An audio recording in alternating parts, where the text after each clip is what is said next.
Assalamualaikum, halo semuanya. Setiap manusia pasti memiliki kebutuhan dalam menjalani kehidupan sehari-hari. Kebutuhan manusia dikelompokkan dalam beberapa macam, antara lain kebutuhan primer, kebutuhan sekunder, dan kebutuhan tersier. Kira-kira apa ya yang dimaksud kebutuhan primer, sekunder, dan tersier? Untuk lebih jelasnya, yuk simak penjelasan berikut ini. Kebutuhan premier adalah kebutuhan yang pokok, dasar, atau utama yang harus dipenuhi seseorang. Contohnya, kebutuhan makan, kebutuhan pakaian, dan juga kebutuhan tempat tinggal.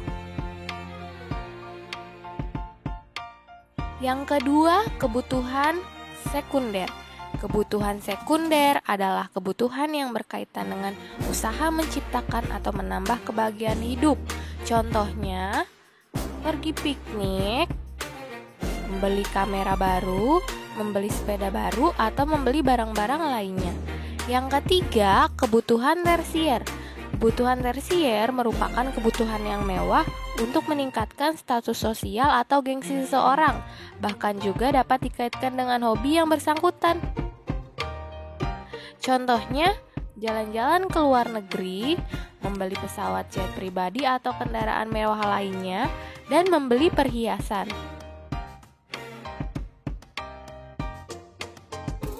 Lalu gimana ya caranya untuk memenuhi semua kebutuhan itu?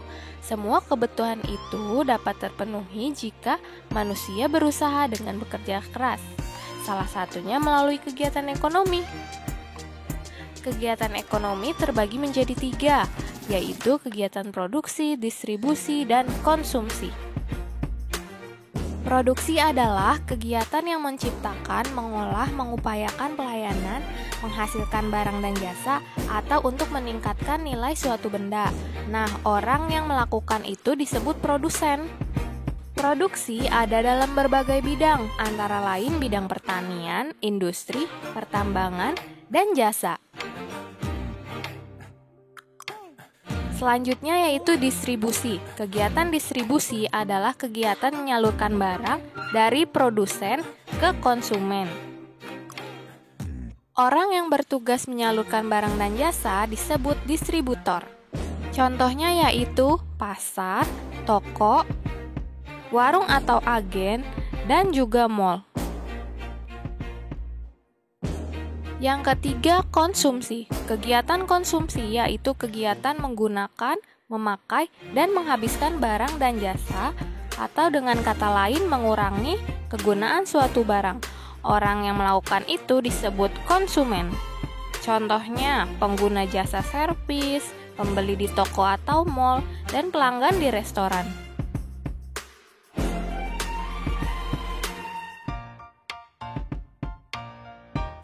Nah, kita sudah belajar mengenai kebutuhan dan kegiatan ekonomi yang dapat dilakukan oleh masyarakat. Sekarang, mari kita cari tahu jenis usaha dan mata pencarian apa saja ya yang dilakukan oleh masyarakat Indonesia. Yuk simak penjelasan berikut. Pertama, jenis usaha di bidang pertanian. Pertanian adalah kegiatan memanfaatkan sumber daya hayati yang dilakukan manusia untuk menghasilkan bahan pangan, bahan baku industri, atau sumber energi, serta untuk mengelola lingkungan hidupnya. Contohnya, petani padi yang menghasilkan beras sebagai makanan pokok masyarakat Indonesia. Lalu ada juga petani garam di daerah pesisir pantai. Yang kedua, ada usaha di bidang perkebunan. Perkebunan merupakan usaha penanaman lahan dengan tanaman-tanaman keras. Ada 2 macam perkebunan, yaitu perkebunan rakyat dan perkebunan besar. Perkebunan rakyat adalah perkebunan yang dikelola oleh rakyat. Perkebunan besar biasanya dikelola oleh pemerintah atau perusahaan perkebunan.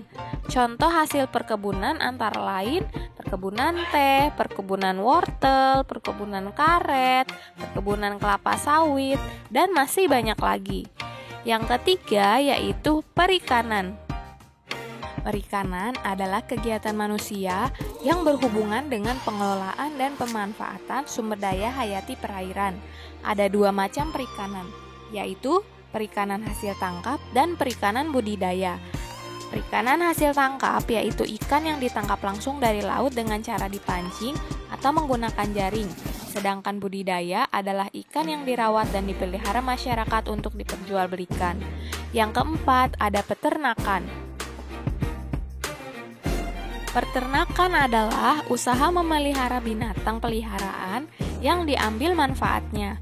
Usaha peternakan dapat digolongkan menjadi 3, yaitu peternakan hewan besar, peternakan hewan kecil, dan peternakan unggas. Contoh peternakan yaitu ada peternakan ayam, peternakan domba, peternakan kambing, sapi, dan lain-lain. Yang kelima yaitu industri.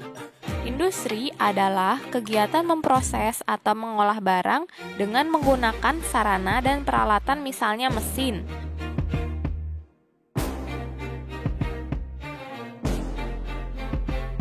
Contohnya industri barang-barang elektronik, industri pakaian atau tekstil, industri minuman kemasan, industri makanan-makanan ringan dan makanan kemasan, serta masih banyak lainnya. Yang keenam, ada jenis usaha di bidang perdagangan. Perdagangan adalah semua hal yang berhubungan dengan kegiatan jual beli. Contohnya perdagangan yang terjadi di pasar, lalu ada perdagangan di toko atau warung, secara offline maupun online.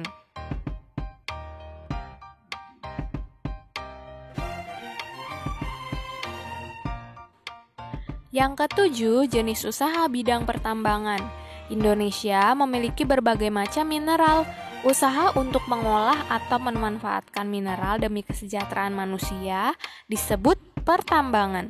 Pertambangan merupakan jenis usaha ekstraktif atau jenis usaha yang mengambil dan memanfaatkan secara langsung kekayaan yang tersedia di alam. Contohnya pertambangan batu bara, pertambangan emas, dan pertambangan minyak bumi.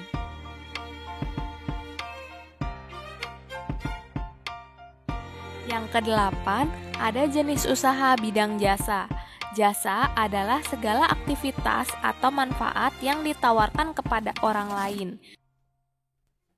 Contoh pekerjaan yang menawarkan jasa yaitu tukang servis, tukang cukur rambut, tukang jahit, jasa pengantar barang atau kurir, dokter, dan juga guru. Terakhir yaitu usaha di bidang kehutanan. Hutan Indonesia sangat luas. Hasil-hasil hutan yang dapat dimanfaatkan manusia antara lain kayu, rotan, damar, dan kemenyan. Selain hasil-hasil tersebut, hutan mempunyai fungsi penting, yaitu menjaga keseimbangan alam. Pepohonan yang tumbuh di hutan membantu peresapan air ke dalam tanah. Dengan demikian bisa menghindari terjadinya banjir dan longsor. Selain itu, hutan juga menjadi tempat hidup serta berkembangnya berbagai satwa. Misalnya ada monyet, badak, gajah, harimau, dan masih banyak lagi. Oleh karena itu, hutan tidak boleh dirusak dan harus dirawat. Beberapa hal yang dapat kita lakukan agar menjaga hutan tidak rusak adalah mencegah penebangan liar dan mengadakan reboisasi atau menanam kembali hutan-hutan yang gundul. Serta kalian juga tidak boleh membuang sampah sembarangan agar menjaga lingkungan tetap bersih. Nah, ternyata alam memberikan manfaat banyak kepada manusia. Jadi, mari kita lestarikan alam ya. Selamat belajar.